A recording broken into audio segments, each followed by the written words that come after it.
Hello, everybody, and welcome to Nathan on Shuffle and to my latest episode of New Album Spotlight, the show where I put the spotlight on a new album in progressive rock or related genres that I've been really loving that I want to recommend to you guys if you have similar tastes as me. I believe this will be an album that you're really going to love.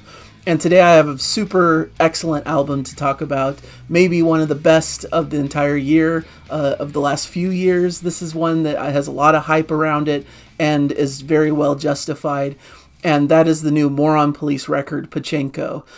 This is a band from Norway, fantastic prog pop band. You know, they have very poppy melodies, but under this adventurous proggy package, they're a quirky, eccentric crew of musicians playing a wonderful mix of music that just stuns me because it's so creative and so fresh and vibrant and colorful. Just look at their album covers to get an idea of their vibrancy and colorfulness. I think that's a perfect representation of how they are musically as well. Their Boat on the Sea record cover was one of my favorites when it came out back in 2019, and now this one is a stunner as well. The only negative is, unfortunately, there's no indication of a physical release, and this would be artwork that I want to proudly display in my record collection. But hopefully, I feel like there's starting to be rumblings of maybe some physical releases in the future, so that would be really exciting, and I'd be first on board to get a physical release. Pay any price for this gem of an album that's absolutely fantastic and well worth your time and attention and your money. That's my promise to you at this moment in time. So this is a great band. They came to prominence, in my view, with Boat on the Sea from 2019. It exploded in the prog rock community. It's a very short, compact album, but it packed quite a punch. And I just fell in love with it. I love their style, their quirkiness, but still grounded in great melody and pop hooks. It's just really grabbing me and has so many earworms and so much fun.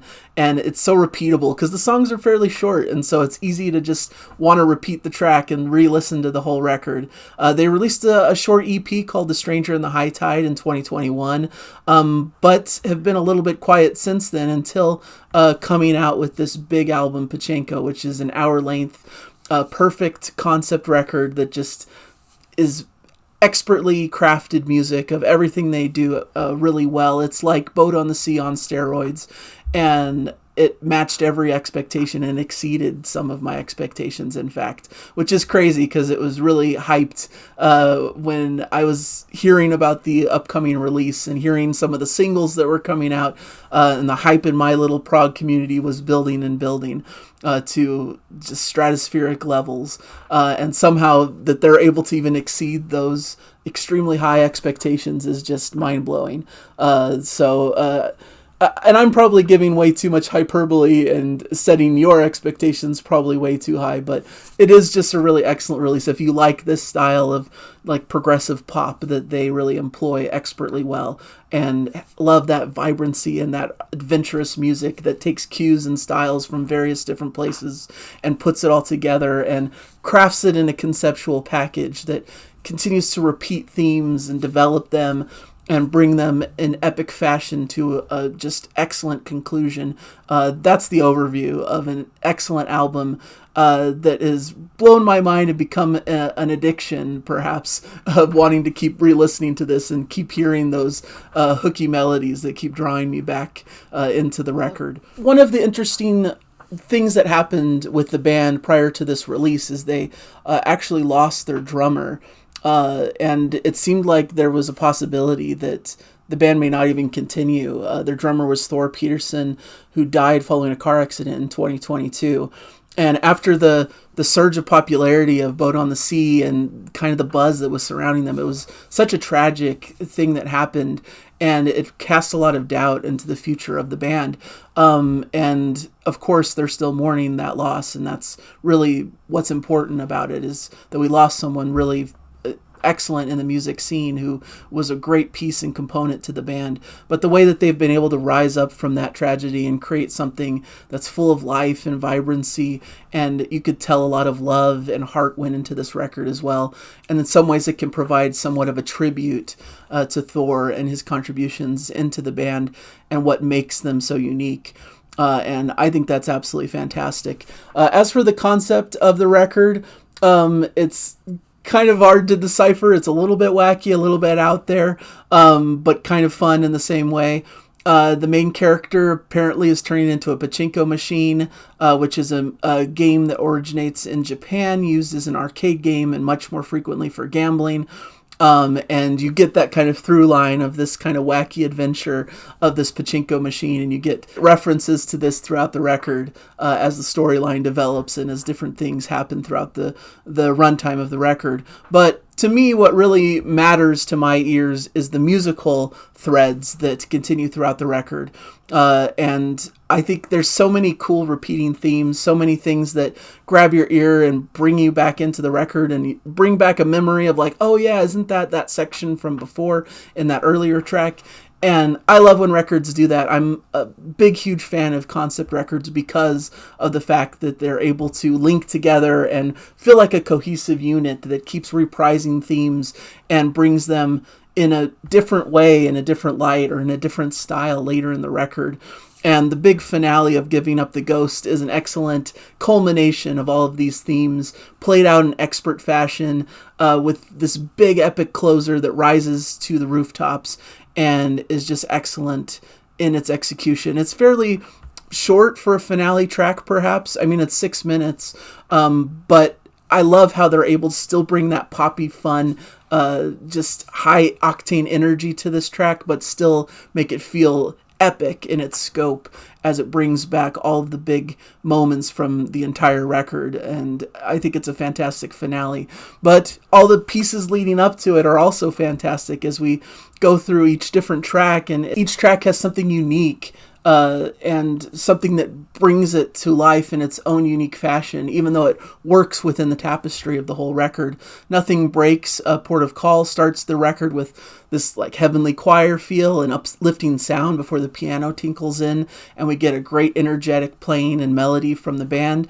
Ends with some a cappella vocals playing one of the main themes of the record that gets reprised later in The Sentient Dreamer. And then we move into Alfredo and the Afterlife, which is just fast, frenetic playing before we get into a great groove with horn blast and fast-paced poppy sounds. Just an infectious 2.5-minute track to really get you grooving and excited into the record. Waiting Around for You is another fun, dazzling display from the band with some quick jazzy playing and some sweeping soundscapes. Love the groove here with the drum beat settling in perfectly, playing and locked in with the bass. We've got some great poppiness, never losing its sense of fun. There's almost a Thank You Scientist kind of jazzy feel to this track as it continues in its 3.5-minute runtime. And then Cormorant comes in with some beautiful melodies, soaring and anthemic with some beautiful playing out of the album's themes. And the end just pummels you with this really fast-paced, intense drumming and epic orchestration that's just magical to behold. And just within the first 10 to 15 minutes, you're already taken on such a sonic adventure in so many different styles and directions. That's what you can expect on the record. It never sticks in one place for too long.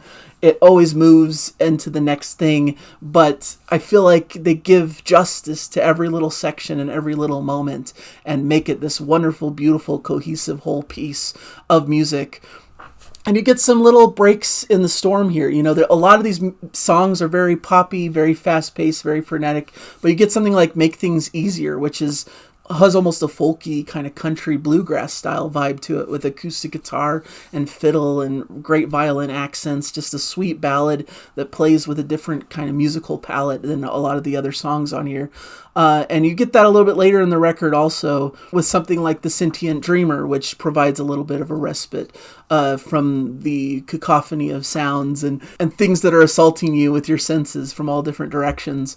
And the centerpiece of this record is the Pachinko Part 1 and Part 2, which just goes balls to the wall, just craziness in every fashion. You get kind of some countrified guitar before the power kicks in with epic feel, a fast, heavy section, intense keyboards, a bouncy, proggy feel to it, intense riffs, a catchy chorus. There's some almost near metal crunch during certain sections, but a pure, joyful energy that is relentless and infectious as it continues and morphs through these different sections and styles. A 12-minute masterwork. There's almost a Latin Latin section style. There's a bit of an earworm melody that feels like a callback back to the Boat on the Sea. There's a total mental musical freakout, kind of almost in a frenetic Devin Townsend kind of style.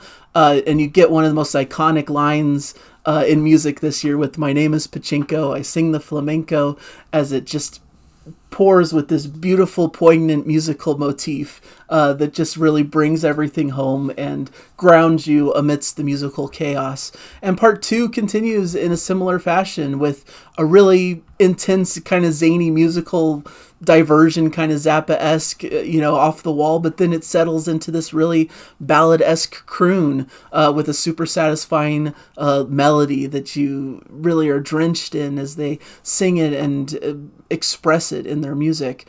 And they kind of morph between these two sections throughout this 4-minute track. So, and you get another big album theme play out towards the end to give it that epic feel and nature.